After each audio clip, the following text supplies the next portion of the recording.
अहमदनगर जिल्ह्यातील पाथर्डी येथील एक घटना। नितीन आगे नावाचा एक विटभट्टी कामगाराचा मुलगा 10वी नंतर आपल्या आई वडिलांचं स्वप्न पूर्ण करायचं म्हणून तो जवळच्याच एका कॉलेजात ऍडमिशन घेतो।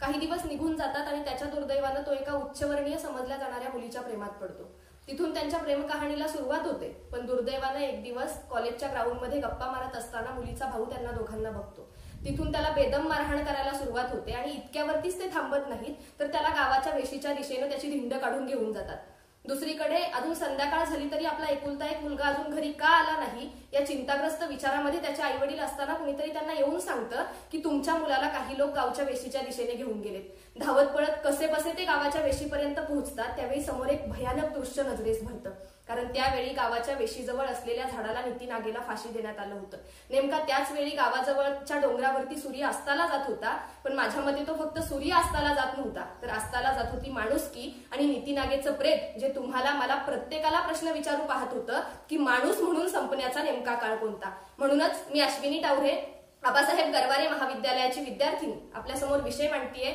माणूस म्हणून संपण्याचा नेमका काळ कोणता। विषयाच्या सुरुवातीलाच एक गोष्ट स्पष्ट करणं गरजेचं वाटतं की प्रत्येक माणसाचा माणूस म्हणून संपण्याचा काळ हा अंशतः त्याच्या जन्मापासूनच सुरू होतो, कारण प्रत्येक माणसाच्या जन्मापासून स्त्री पुरुष ते जात धर्म पंथ हे सगळे भेद जर त्याच्या मनामध्ये रुजवले जात असतील आणि त्याच्या चेहऱ्यावरती वेगवेगळ्या प्रकारचे मुखवटे चढवले जात असतील, तर किरण कुमार मडावी म्हणतात त्याप्रमाणे नेमका कोणता चेहरा माणसाचा हा प्रश्न पडल्या वाचून राहत नाही। जात धर्म पंथ यावरून उसळणाऱ्या दंगली, पेटणारे दंगे किंवा खून दरोडे लुटमार बॉम्ब हल्ले, सीमा प्रश्न, एखाद्या मुलीवरती अनन्वित होणारे अत्याचार अन्याय बलात्कार, तिच्यावरती ओतलं जाणारे ऍसिड किंवा वृद्धाश्रमांची वाढती संख्या, असे एक ना अनेक मुद्दे ज्यावेळी यक्ष प्रश्न बनून आपल्या समोर उभे राहतात, त्यावेळी आता आपला माणूस म्हणून संपण्याचा काळ कधीचा सुरू झालाय हे आपल्या लक्षात यायला हवं। मग माणूस म्हणून आपण जिवंत आहोत का हे जर पडताळून बघायचं असेल तर मला वाटतं रस्त्यानं चालत असताना एखादा कागदाचा गोळा आपल्याला दिसल्यानंतर जर फुटबॉल सारखा आपण तो उडवून लावत असू तर आपल्यातलं माणूस पण आता संपत आले,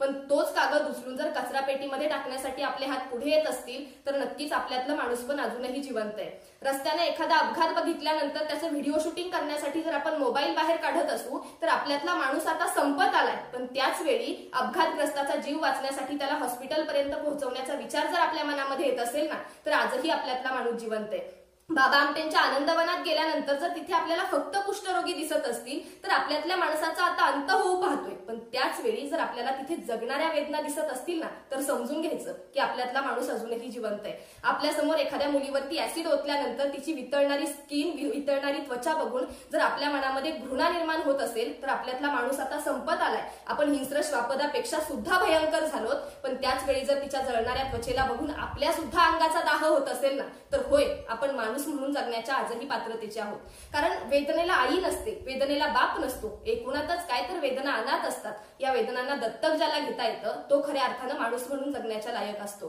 पण तृतीय पंथांना साधं माणूस म्हणून जगण्याचं अस्तित्व नाकारणारे आपण, झाडांच्या बिनदिक्कत कत्तली करणारे आपण, फक्त व्हॉट्सअपच्या स्टेटस पुरतं आपलं राष्ट्रप्रेम मर्यादित ठेवणारे आपण, महापुरुषांना सहजासहजी वाटून घेणारे आपण आणि स्वार्थासाठी आपल्या नीतिमूल्यांची होळी करणारे आपण, माणूस हीच आपली खरी जात आहे आणि माणुसकी हाच आपला खरा धर्म आहे हे कधीतरी स्वीकारणार आहोत का हा प्रश्न मला पडल्या वाचून राहत नाही। मग अशा या परिस्थितीमध्ये इलाही जमादारांना लिहायला लागतं की ऐकलेली वाचलेली माणसे गेली कुठे, पुस्तकातून पाहिलेली माणसे गेली कुठे, रोज अत्याचार होतो आरशावरती आता, आरशाला भावलेली माणसे गेली कुठे। सध्याच्या काळामध्ये कोरोनाचा काळ हा मला माणूस म्हणून संपण्याचा सगळ्यात भयानक काळ वाटतो, कारण एका बाजूला हजारो मदतीचे हात जरी पुढे येत असले तरी त्याच वेळी या प्राप्त परिस्थितीचा फायदा घेत एखाद्या किमतीची वस्तू त्याच्या कितीतरी पट जास्त किमतीने विकणारी माणसं सुद्धा आपल्याला पाहायला मिळाली। मग या काळामध्ये, या भयानक वर्तमान काळातून जर आपल्याला तरुण सही सलामत बाहेर पडायचे आणि आपली मानवता अबाधित ठेवायची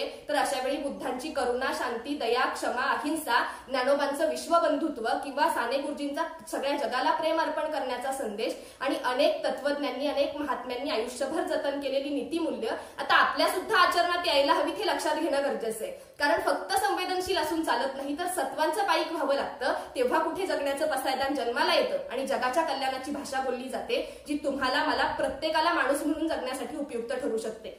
एका बाजूला भूक लागत नाही म्हणून हॉस्पिटलला जाणारी माणसं आहेत, दुसऱ्या बाजूला भूक लागल्यावर खाल्लेलं पचत नाही म्हणून हॉस्पिटलला जाणारी माणसं आहेत आणि या दोन्हींच्या केंद्रस्थानी 2 वेळचं अन्न सुद्धा पोटाला पोटभर मिळत नाही म्हणून अन्नाविना भुकेनं तडफडून मरणारी माणसं आहेत। या सगळ्या माणसांचा ज्यावेळी एकमेकांशी सूर मिसळला जाईल त्यावेळी सारे गम पध निसा या 7 स्वरांच्या सप्तकातील सा पासून सुरू होणाऱ्या सामाजिक बांधिलकीतून म पासून सुरू होणारी मानवता शेवटी साच्याच रूपानं पुन्हा एकदा समानतेच्या सुखसागराला जाऊन पोहोचलेली असेल। म्हणूनच माणूस म्हणून संपण्याच्या काळापेक्षा मला माणूस म्हणून घडणं जास्त महत्वाचं वाटतं, ज्याची सुरुवात मी आता माझ्या स्वतःपासून करते, ती तुम्ही सुद्धा कराल या अपेक्षेसहित विषयाचा शेवट करत असताना अनंत राऊतांच्या शब्दामध्ये फक्त इतकंच, धर्म आणि पंथ आता बस करारे चाळणे, धर्म आणि पंथ आता बस करारे चाळणे, माणसांच्या आसवांना वाचणार